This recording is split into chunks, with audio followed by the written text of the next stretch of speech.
Okay, so we're going to take a look at the Wu Sao movement now.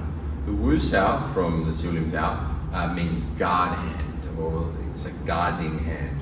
And you can see how it looks like a guard or like a prayer hand in front of you.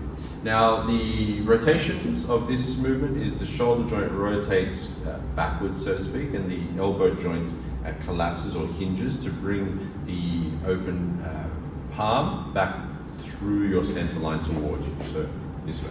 Now, this doesn't mean in application that you just use it on this plane, because it will be relevant and according to the force of your opponent's incoming pressure as well. So the Wu Sao movement. Now, it's used, this is not an offensive movement. I'm not going to be hitting someone with a Wu Sao. It's more of a defensive movement. A contracting circle to redirect pressure away from you.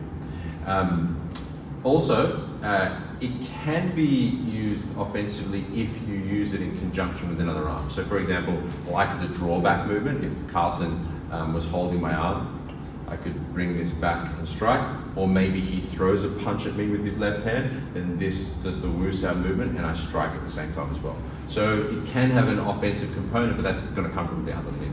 So the Wu Sao, keeping it on center from your guard.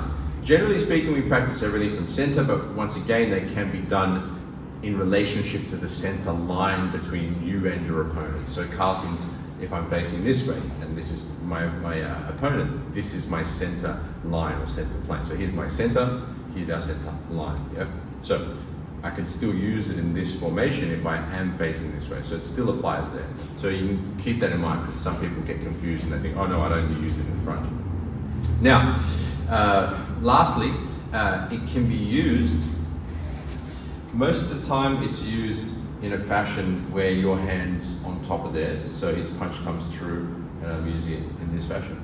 But it can actually be used from the outside as well. So as his punch is coming towards me, it can be used to decelerate an incoming punch this way too. But generally speaking, it's done with their hand underneath. Okay, so that's a few ideas around the Wu Sao, and I look forward to seeing you in the next video.